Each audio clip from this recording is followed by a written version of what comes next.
I love when movies or shows tackle their stories from a different angle. I love watching new techniques I've never seen before. It gets boring when people just use the same formulas over and over again. Studio 4C's movie Tekkonkinkreet certainly approaches its story in a very unique way, not only through its striking bizarre art style, but through its story structure and pacing. I've seen very few anime approach themselves as Tekkonkinkreet did. The question is, did it work? The best way I can describe this movie is it's mad, it's mental. It's like a movie that's been released to run free without anything holding it back, letting the pot overflow if it needs to. The story soars at a fast pace through a handful of different characters and plot points, not stopping once to look over its shoulder. Normally this level of freedom and looseness would cause the story to lose focus and possibly get too confusing, but Tekkonkinkreet's wild nature allows this crazy style of storytelling, and it works really well. In fact, it works brilliantly. The story is not only wild in nature, but wild in its plot. It's a story about going wild and letting your emotions take over. The story's random structure is really what makes the movie as good as it is. It allows the story to develop over a long time period, while also including a big cast of characters. These elements go into mix together, creating a brilliant world. Sure, there were some aspects of the world that weren't completely developed, like the change from the old town to the new town. The story focuses on this to an extent, but it lacked a little for what could have been a very touching plot point.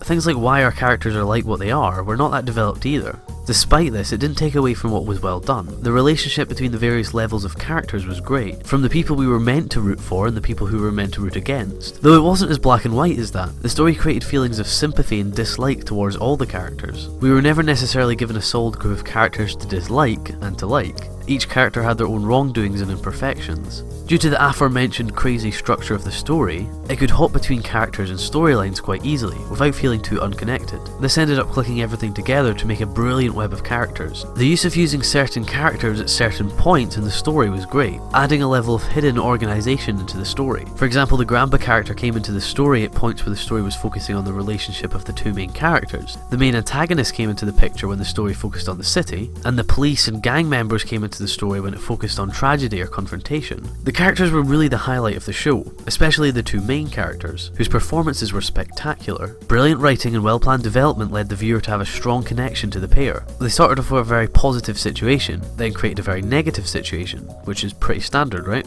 Sure, but what was done here was much more. They mixed both the sections of the movie by referencing subtle things from earlier in the movie. They pulled this off really well and created some very emotional scenes. The outcome of the movie's tragedy was also unpredictable. I didn't feel like I knew it was coming. I didn't feel like there was a guaranteed happily ever after. This worked well in engaging the viewer, making them more invested into the characters and the storyline. They even managed to create a strong emotional connection with many of the side characters, despite their limited screen time. I felt as if they could have linked conflicts and characters up a bit more. At points it felt a tad too distant, but for the most part it did feel solid. The animation and art style of this movie is probably what catches people's eye.